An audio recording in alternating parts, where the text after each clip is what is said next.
నమస్కారం. ఐటీవీ వార్తలకు స్వాగతం. ముందుగా వార్తల్లోని ముఖ్యాంశాలు.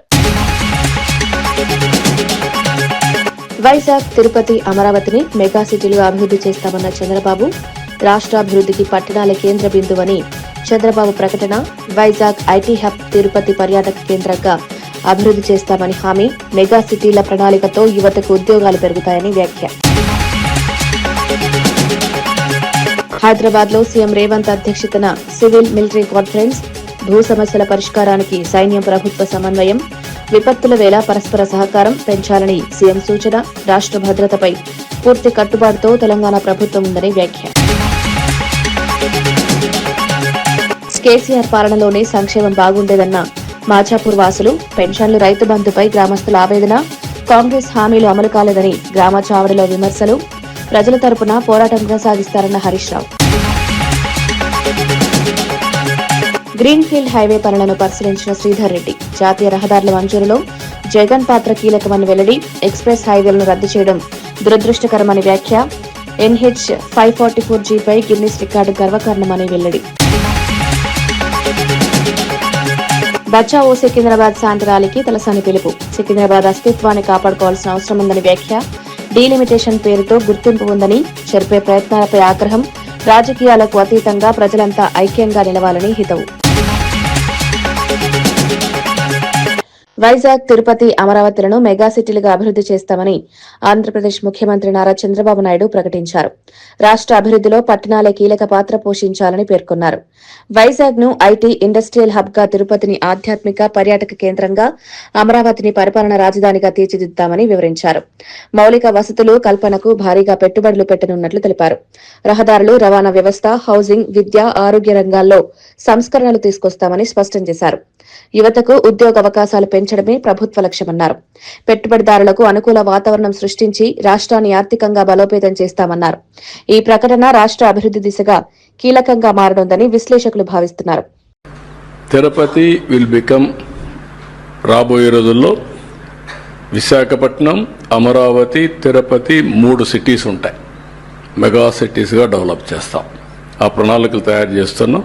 అవన్నీ కూడా. హైదరాబాద్ కమాండ్ కంట్రోల్ సెంటర్లో ముఖ్యమంత్రి రేవంత్ రెడ్డి అధ్యక్షతన సివిల్ మిలిటరీ లైజర్ కాన్ఫరెన్స్ జరిగింది. ఈ సమావేశానికి ప్రభుత్వ ప్రధాన కార్యదర్శి Ramakrishna Rao, major general Ajay Mishra, DGP Shivadhar Reddy, రాష్ట్ర ప్రభుత్వం, భారత సైన్యానికి చెందిన ఉన్నతాధికారులు హాజరయ్యారు. తెలంగాణ ప్రభుత్వం, భారత సైన్యం మధ్య ఉన్న భూ సమస్యలు, పరిపాలన అంశాలపై విస్తృతంగా చర్చించారు.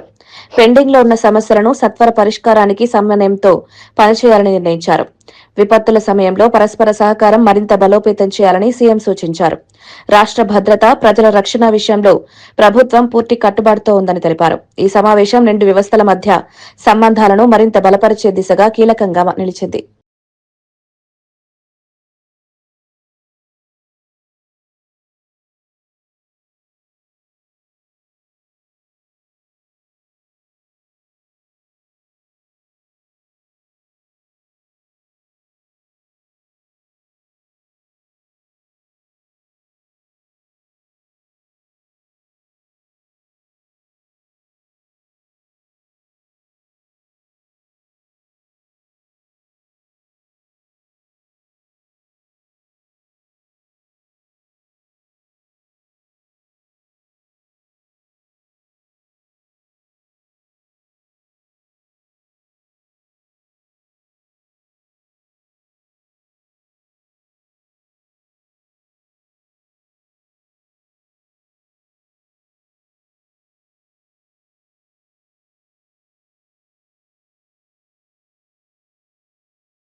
ఎన్టీవీ ఛానల్లో వాటా దక్కించుకునేందుకు రాజకీయ ప్రయత్నాలు జరుగుతున్నాయని ఎమ్మెల్సీ తీన్మార్ మల్లన్న సంచలన ఆరోపణలు చేశారు. ఇటీవల బీఆర్ఎస్ నుంచి బయటకు వచ్చిన ఓ నాయకురాలికి ఎన్టీవీలో వాటా కావాలన్నదే ఈ పరిణామాల వెనుక కారణమని తెలిపారు. బీఆర్ఎస్ పార్టీకి టీ న్యూస్ ఉన్నట్లే తన పార్టీకి కూడా ఒక ఛానల్ ఉండాలనే ఉద్దేశంతో ఈ ప్రయత్నాలు జరుగుతున్నాయని వ్యాఖ్యానించారు. ఈ వ్యవహారానికి ఓ పార్టీ నేత మద్దతు ఇస్తున్నారని పేర్కొన్నారు. మీడియాను రాజకీయ అవసరాల కోసం ఉపయోగించాలనే ధోరణి ప్రజాస్వామ్యానికి ప్రమాదకరమన్నారు. మీడియా స్వతంత్రత దెబ్బతింటే ప్రజలకు నష్టం జరుగుతుందని హెచ్చరించారు. ఈ వ్యాఖ్యలు రాజకీయ మీడియా వర్గాల్లో తీవ్ర చర్చకు దారితీశాయి. నాకు మిత్రుడు చెప్పాడు, అన్న ఇట్లా జరిగిందన్న అంటే ఆ పంచాయతీ గది కాదు, గిది పంచాయతీ, ఇది వాటాల పంచాయతీ, ఇది స్టేట్ల పంచాయతీ. ఎన్టీవీలో ఒక మహిళకు వాటా కోసం అంటే టీఆర్ఎస్ పార్టీకి టీ న్యూస్ ఎట్లా ఉందో ఇప్పుడు ఆమెకు కూడా ఒక న్యూస్ ఛానల్ కావాలట. ఆ న్యూస్ ఛానల్లో వాటా కోసం ఆమె చేస్తున్నటువంటి ప్రయత్నాల్లో ఇదొక ప్రయత్నం అంతే. ఇదంతా నరేంద్ర చౌదరి గారిని బెదిరించి నరేంద్ర చౌదరి గారు నీ సంగతి ఏంది, మరి ఆ వాటా ఇస్తావా లేదా ఈమెకు అనేటువంటి డీల్ జరుగుతూ ఉందన్నట్టు ఆ పనిలో ఉన్నది ఇప్పుడు ఆ వ్యవస్థ అంతా. ఇది ఒరిజినల్ కథ.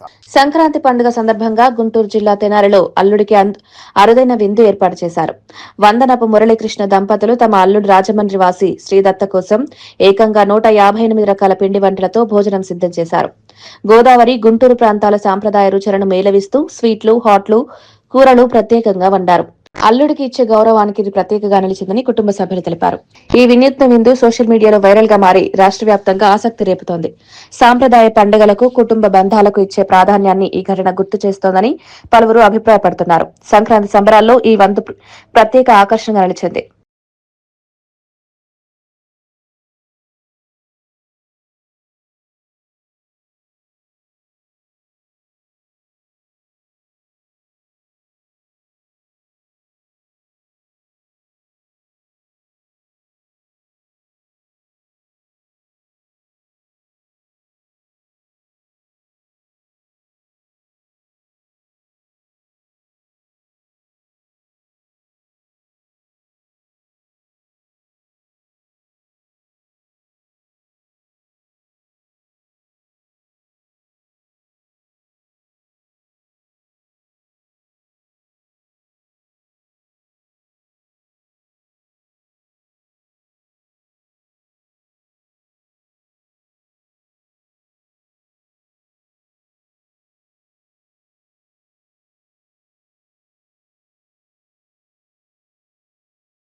సిద్దిపేట రూరల్ మండలం మాచాపూర్ గ్రామ చావడిలో మాజీ మంత్రి హరీష్ రావు గ్రామ పెద్దలతో ఆత్మీయంగా ముచ్చటించారు.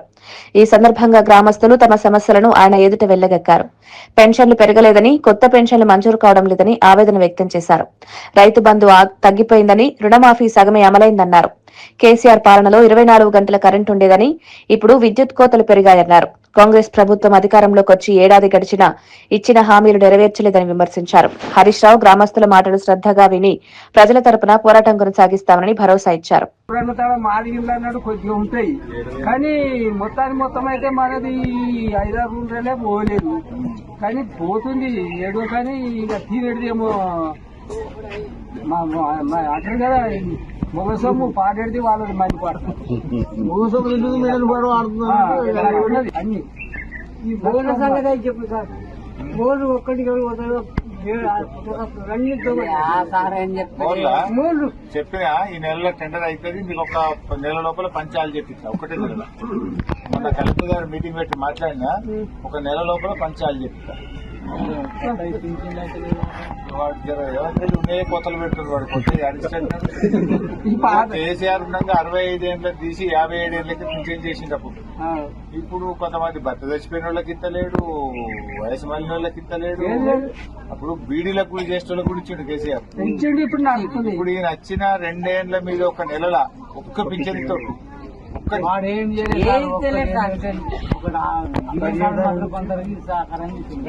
ఈ బస్ అయితే ఆడోళ్ళకి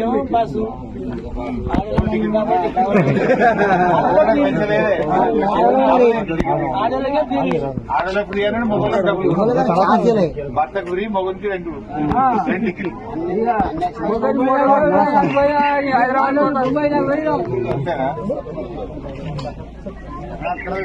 సికింద్రాబాద్ చరిత్రను అస్తిత్వాన్ని తుడిచిపెట్టే ప్రయత్నాలను సహించబోమని మాజీ మంత్రి తలసాని శ్రీనివాస్ యాదవ్ హెచ్చరించారు.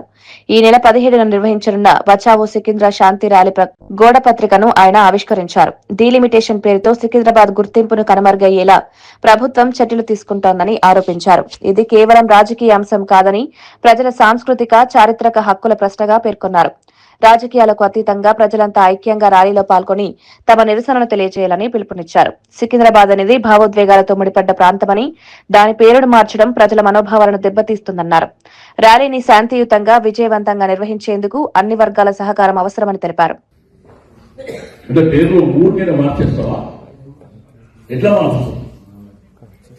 సికింద్రాబాద్ ప్రజలంటే అంత అమాయకంగా ఉన్నారా? ఆ విషయం మొన్న లీ ప్యాలెస్ లో జరిగినప్పుడు నేను గట్టిగా మాట్లాడితే బేగంపేటలో అమీర్పేటలో నా మీద పోలీస్ కేసు పెట్టారు. మీరు ఇవాళ పేపర్లో చూసి ఉండొచ్చు. అంటే నేను ముఖ్యమంత్రి గారిని వాళ్ళగా మాట్లాడినా. ఓకే, చట్టపరంగా న్యాయపరంగా నేను ఎదుర్కొంటాను, నాకేం అభ్యంతరం లేదు. నేను పోలీసులకు కూడా, డీజీపీ గారికి, పోలీస్ కమిషనర్కు ఈ సందర్భంగా తెలియజేస్తున్నా, నేను ఒక మాట మాట్లాడితే నా మీద కేసులు పెడితే రేపటి నుంచి ఈ ప్రభుత్వంలో ఉన్నటువంటి మంత్రులు కావచ్చు, ముఖ్యమంత్రి కావచ్చు, వాళ్ళు కూడా మాట్లాడితే మీరు ఆ కేసు పెట్టలేదనుకో, మేమే అప్పుడు కమిషనరేట్, పోలీస్ స్టేషన్ ఆ రోజు కూడా మేము అక్కడికి వస్తాం, కంప్లైంట్ ఇస్తాం. ఎందుకంటే న్యాయం, చట్టం అనేది అందరికీ సమానం. మనం ఒక్క మాట మాట్లాడితే ఈ 2 ఏళ్లలో ఎన్ని పూర్తి మాటలు మాట్లాడేదో మనం చూడలేదా? సరే, సంతోషం, కేసు పెట్టిండ్రు. ఇక మీద కూడా మరి మీ ప్రభుత్వంలో ఉన్న వాళ్ళు మాట్లాడినప్పుడు మీరు కేసు పెట్టకపోతే అప్పుడు చట్టపరంగా, న్యాయపరంగా, ధర్మపరంగా ఎట్లా పోరాటం చేయాలో మాకు కూడా తెలుసు. కోనసీమలోని ఐలాండ్ పోలవరం గ్రామంలో సంక్రాంతి సందర్భంగా 6 తరాల అపూర్వ కుటుంబ సమ్మేళనం జరిగింది. ఆయుర్వేద వైద్యులు ఆకొండి రామమూర్తి కుటుంబ ఆధ్వర్యంలో దేశ విదేశాల నుంచి సుమారు 200 మంది కుటుంబ సభ్యులు హాజరయ్యారు. 90 ఏళ్ల వృద్ధుల నుంచి 9 నెలల పసికందు వరకు అందరూ ఒకచోట చేరి పండుగను ఘనంగా జరుపుకున్నారు. భోగి పళ్ళు, బొమ్మల కొలువు, సాంప్రదాయ ఆటలు, పాటలతో గ్రామం పండుగ వాతావరణంతో కలకలలాడింది. ఆకొండి, మధునా పంతుల, అల్లంరాజు వంశీల ఈ కలయిక తెలుగు కుటుంబ వ్యవస్థకు నిలువెత్తు ఉదాహరణగా నిలిచింది. మారుతున్న కాలంలో కూడా కుటుంబ బంధాల విలువలను ఈ సంఘటన గుర్తు చేస్తోందని గ్రామస్తులు తెలిపారు. సంక్రాంతి పండుగ అసలైన అర్థాన్ని ఈ కలయిక ప్రతిబింబించింది. కుటుంబం అనేది చెప్పడం కోసం ఈ యొక్క సమ్మేళనాన్ని ఏర్పాటు చేసుకున్నాం. అటువంటి మంచి సమ్మేళనంలో మా బంధువర్గం సుమారుగా 200 మంది అంత చక్కగా ఈ సంక్రాంతిని మనలో ఉన్నటువంటి ఐకమత్యానికి, బంధు ప్రేమకి ఉండాలి, మమతానురాగాలు ఇలాగే ఉండాలని చెప్పడానికి ఒక మంచి ఉదాహరణగా ఈ కార్యక్రమాన్ని 3వ తరం చెందినటువంటి పిల్లలు అత్యంత వైభవితంగా జరిపారు. వారందరూ ఈ కామేశ్వరి వీరికి ఎడవేలుపు, ఆ కామేశ్వరి దేవ కృపతో ఈ యొక్క సంతానం దినదిన అభిప్రాయం అందాలని చెప్పి మనసారా కోరుకుంటున్నాం.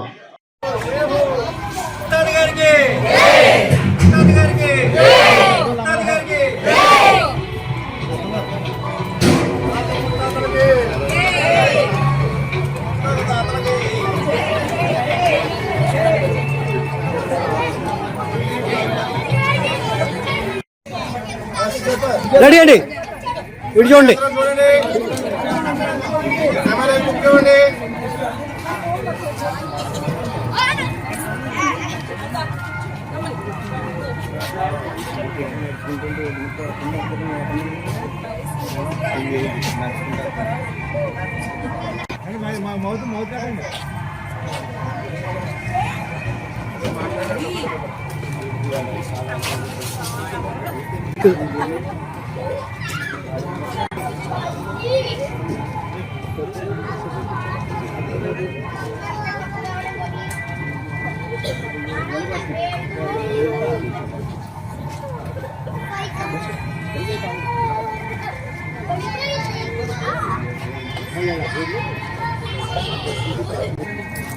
నారావారిపల్లెలో సంక్రాంతి పండుగను పురస్కరించుకుని ముఖ్యమంత్రి నారా చంద్రబాబు నాయుడు కుటుంబ సభ్యులతో కలిసి గ్రామ దేవతలు దొడ్డి గంగమ్మ నాగాలమ్మకు ప్రత్యేక పూజలు నిర్వహించారు.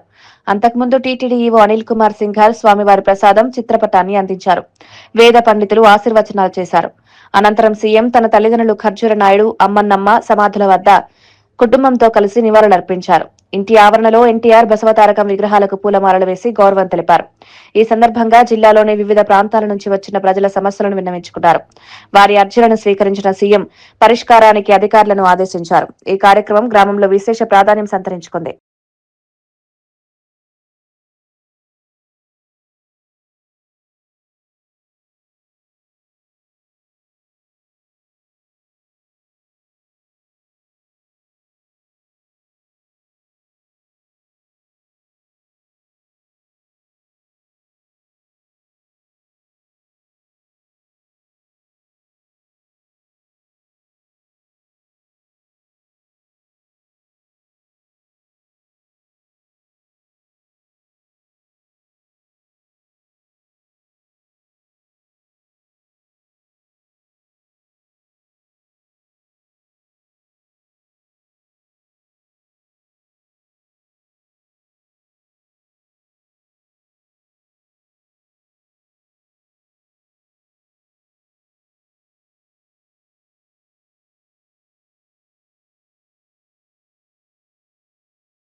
కృష్ణా జిల్లాలో సంక్రాంతి ముసుగులో కోడి పందాలు ప్యాకెట్లు విచ్చలవిడిగా జరుగుతున్నాయని వైసీపీ తీవ్ర ఆరోపణలు చేసింది. బాపులపాడు మండలం వేలేరు గ్రామంలో కోడి పందాల బరిలో ఇరు వర్గాల మధ్య ఘర్షణలు చోటు చేసుకున్నాయని తెలిపింది. ఈ గొడవలతో సామాన్య ప్రజలు భయభ్రాంతులకు గురయ్యారని పేర్కొంది. కోడి పందాల బరిలో మద్యం అమ్మకాలు జరుగుతున్నా పోలీసులు పట్టించుకోవడం లేదని విమర్శించింది. సంక్రాంతి సంబరాల ముసుగులో రాష్ట్రాన్ని క్యాసినోలా మార్చారని ప్రభుత్వంపై ఆరోపణలు గుప్పించింది. శాంతి భద్రతలు దెబ్బతినే పరిస్థితులు ఏర్పడుతున్నాయని వెంటనే కఠిన చర్యలు తీసుకోవాలని డిమాండ్ చేసింది. ఈ అంశం జిల్లాలో రాజకీయంగా ఉద్రిక్తతకు దారితీసింది.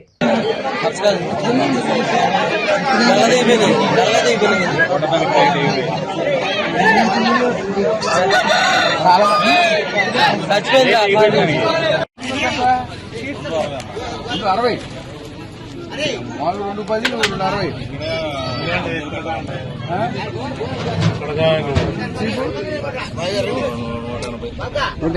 మామూలుగా రేట్ ఎంత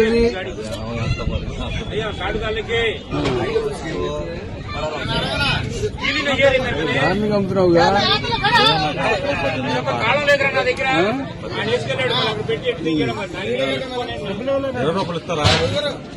అయ్యో ఇప్పుడు నువ్వు తెచ్చుకు అమ్ముకున్నావు విడిగా అది వేరే వాళ్ళు అమ్ముతున్నావు నువ్వు ఎవరి సతీష్ దా దాంట్లో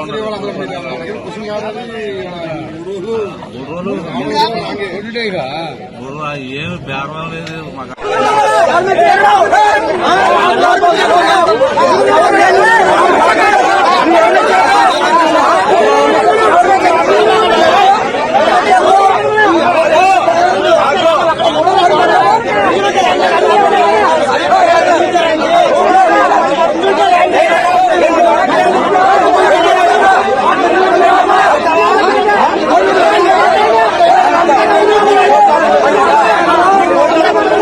సికింద్రాబాద్ పరేడ్ గ్రౌండ్స్ లో కొనసాగుతున్న కైట్ ఫెస్టివల్ నగరవాసులను విశేషంగా ఆకట్టుకుంటోంది. వివిధ ఆకృతులు రంగుల్లో ఉన్న పతంగులు ఆకాశాన్ని నింపుతూ సందడి చేస్తున్నాయి. పిల్లలు కుటుంబాలు పెద్ద సంఖ్యలో ఫెస్టివల్ కు తరలివస్తున్నారు. దేశ విదేశాల నుంచి వచ్చిన కైట్ ఆర్టిస్టులు ప్రత్యేక డిజైన్లతో ప్రదర్శనలిస్తున్నారు. పండుగ వాతావరణాన్ని మరింత ఉత్సాహంగా మార్చేలా సంగీత కార్యక్రమాలు ఆహార స్టాళ్లు ఏర్పాటు చేశారు. భద్రత కోసం పోలీసులు ప్రత్యేక బందోబస్తు ఏర్పాటు చేశారు. ట్రాఫిక్ ఇబ్బందులు లేకుండా చర్యలు తీసుకున్నారు. సంక్రాంతి సంబరాల్లో ఈ కైట్ ఫెస్టివల్ ప్రధాన ఆకర్షణగా నడుస్తోంది. నగరంలో పండుగ ఆనందాన్ని పంచే కార్యక్రమంగా ఇది విజయవంతంగా కొనసాగుతోంది.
శ్రీ సత్యసాయి జిల్లాలో Bengaluru Vijayawada greenfield national highway 544G పనులను పుట్టపర్తి మాజీ ఎమ్మెల్యే దుద్దుకుంట శ్రీధర్ రెడ్డి పరిశీలించారు. ఈ సందర్భంగా మీడియాతో మాట్లాడిన ఆయన ఈ గ్రీన్ఫీల్డ్ ఎక్స్ప్రెస్ హైవే తీసుకురావడంలో మాజీ సీఎం జగన్ కీలక పాత్ర పోషించారని పేర్కొన్నారు.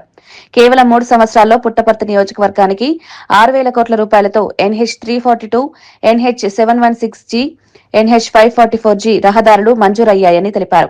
కానీ చంద్రబాబు ప్రభుత్వం NH 716G ను రద్దు చేయడం దురదృష్టకరమన్నారు. అనంతపురం నుంచి అమరావతి వరకు ప్రతిపాదించిన ఎక్స్ప్రెస్ హైవేను ఫైళ్లకే పరిమితం చేశారని విమర్శించారు.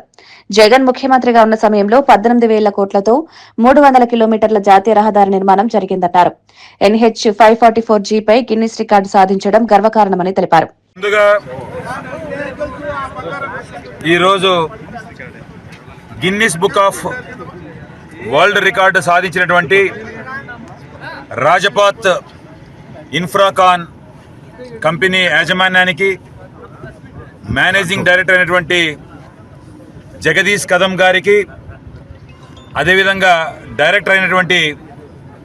డైరెక్టర్ టెక్నికల్ అయినటువంటి శివనాథ్ గారికి, అదేవిధంగా ఇక్కడ పనిచేసినటువంటి ప్రాజెక్టు ఇన్ఛార్జెస్కు, అదేవిధంగా స్టాఫ్కు, అదేవిధంగా ఈ ప్రాజెక్టులో పాలు పంచుకున్నటువంటి స్కిల్డ్ అన్స్కిల్డ్ లేబర్కు ప్రతి ఒక్కరికి నా ప్రత్యేక ధన్యవాదాలు, కృతజ్ఞతలు తెలియజేసుకుంటా ఉన్నాను.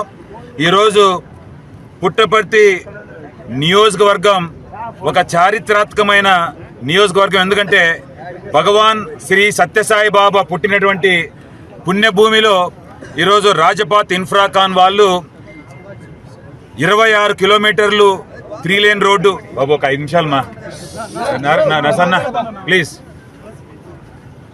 26 కిలోమీటర్లు 3 లేన్ రోడ్డు, అదేవిధంగా ఎనికి మళ్ళా 26 కిలోమీటర్లు అంటే 52 కిలోమీటర్ల గ్రీన్ఫీల్డ్ హైవే NH 544G. దీన్ని అంటే మొత్తంగా 156 కిలోమీటర్ల సింగిల్ లేన్ రోడ్డు, 156 కిలోమీటర్ల సింగిల్ లేన్ రోడ్డును ఈ నెల 5వ తారీఖున ప్రారంభించి 11వ తారీఖున దాదాపుగా 156 కిలోమీటర్ల సింగిల్ లైన్ రోడ్డును పూర్తి చేసినటువంటి రాజపాత్ ఇన్ఫ్రాకాన్ యాజమాన్యానికి గిన్నిస్ బుక్ వరల్డ్ రికార్డు సాధించినటువంటి ఘనత. కడప ఆర్టీసీ బస్టాండ్ లో మతిస్థిమితం లేని వ్యక్తి హల్చల్ కలకలం రేపింది. 13వ నంబర్ ప్లాట్ఫామ్ పై ఆగి ఉన్న కడప పులివెందుల బస్సులోకి గాలివీడుకు చెందిన బాలరాజ్ ఎక్కాడు. బస్సు తాను నడుపుతానంటూ స్టార్ట్ చేయడానికి ప్రయత్నించడంతో ప్రయాణికులు భయాందోళనకు గురయ్యారు. టిఫిన్ కోసం ప్లాట్ఫామ్ పై బస్సును పార్క్ చేసి వెళ్లిన డ్రైవర్ లేకపోవడంతో పరిస్థితి మరింత ఉద్రిక్తంగా మారింది. బాలరాజు కొద్దిసేపటి నుంచి బస్టాండ్ పరిసరాల్లో పిచ్చి పిచ్చిగా మాట్లాడుతూ తిరుగుతున్నట్లు సిబ్బంది తెలిపారు. అప్రమత్తమైన ఆర్టీసీ సెక్యూరిటీ సిబ్బంది అతడిని బలవంతంగా డ్రైవర్ సీట్ నుంచి దింపారు. అనంతరం బస్ బస్టాండ్ అవుట్పోస్ట్ పోలీసులకు అందించారు. ప్రమాదం తప్పడంతో ప్రయాణికులు ఊపిరి పీల్చుకున్నారు. మంచి వయసులో ఉన్నాడు పిల్లగాడు, వానికి మెంటల్ టార్చర్ ఉండదేమో తెలియదు మనకు. పార్లర్ అయినా బయటికి అంటే ఎఫ్ఆర్ రాస్తాను నాకు పోయేదానికి ఎవరు నువ్వు నాకు అంటున్నాడు. మళ్ళీ పోలీసు హ్యాండ్ ఓవర్ చేసినాక బస్సు స్టార్ట్ చేసినాడట. బస్సు స్టార్ట్ చేసి మరి పోలీసు వాళ్ళు హ్యాండ్ ఓవర్ చేసినారు. పోలీసు వాళ్ళకి హెడ్ కానిస్టేబుల్కే కొడతా ఉంటాడు, మెట్తో కొడతా ఉంటాడు. మళ్ళీ హ్యాండ్ ఓవర్ చేశారు, మళ్ళీ వాళ్ళు పోలీస్ స్టేషన్ హ్యాండ్ ఓవర్ చేశారు. జరిగింది ఇది. ప్రమాదం ఏమైనా జరిగింది? ఏం లేదు. నేను అక్కడ 7:45, 8 గంటలు నేను లోపల ఉన్నాను. మళ్ళీ లోపల నుంచి బయటకు వచ్చాను. 8 అంత లోపల పోలీస్ కానిస్టేబుల్ హ్యాండ్ ఓవర్ చేసుకున్నాడు. మళ్ళీ పోలీసు వాళ్ళు మాట్లాడుతున్నాడు. నేను అప్పుడు నేను లేను, అక్కడ లోపల ఉన్నాను. 7:45, 8 ఆ మధ్య ప్రాంతంలో పిచ్చి పిచ్చిగా మాట్లాడాడు. నేను లోపల వెళ్ళిపోయాను, లేను. మళ్ళీ వస్తే కానిస్టేబుల్ హ్యాండ్ ఓవర్ చేసుకున్నారు. మళ్ళీ తీసుకుపోయినాడు లోపలికి. కానిస్టేబుల్గా మెట్తో కొడతా అంటున్నాడు. లోపల తీసుకుపోయినాడు హ్యాండ్ ఓవర్ చేశాను పోలీసు తీసుకుపోయినాడు. పురాణా పూల్గుడిపై జరిగిన దాడి ఘటనపై సోషల్ మీడియాలో తీవ్ర దుమారం చెలరేగింది. ఈ ఘటనను ప్రస్తావిస్తూ కొందరు నెటిజన్లు ఘాటు వ్యాఖ్యలు చేశారు. కాంగ్రెస్ ఎంపీ అనిల్ కుమార్ పై విమర్శలు చేస్తూ పోస్టులు వైరల్ గా మారాయి. రాజకీయ ఆరోపణలు, వ్యక్తిగత వ్యాఖ్యలతో సోషల్ మీడియా వేడెక్కింది. ఈ వ్యాఖ్యలపై వివిధ వర్గాల నుంచి విభిన్న స్పందనలు వస్తున్నాయి. కొందరు ఘటనపై తక్షణమే చర్యలు తీసుకోవాలని డిమాండ్ చేస్తుండగా, మరికొందరు భాషా మర్యాదలు పాటించాలని సూచిస్తున్నారు. దేవాలయాల భద్రత, మత సంవత్సరంపై కూడా ఈ ఘటన చర్చకు దారితీసింది.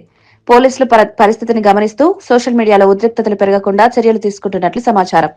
ఈ ఘటన రాజకీయ, సామాజిక వర్గాల్లో మరింత చర్చను రేపుతోంది.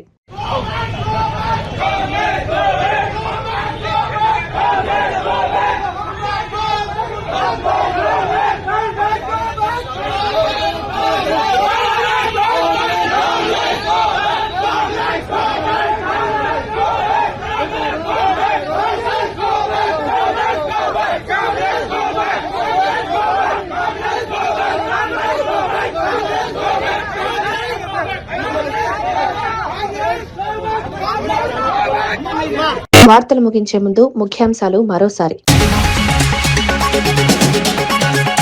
వైజాగ్, తిరుపతి, అమరావతిని మెగా సిటీలుగా అభివృద్ధి చేస్తామన్న చంద్రబాబు.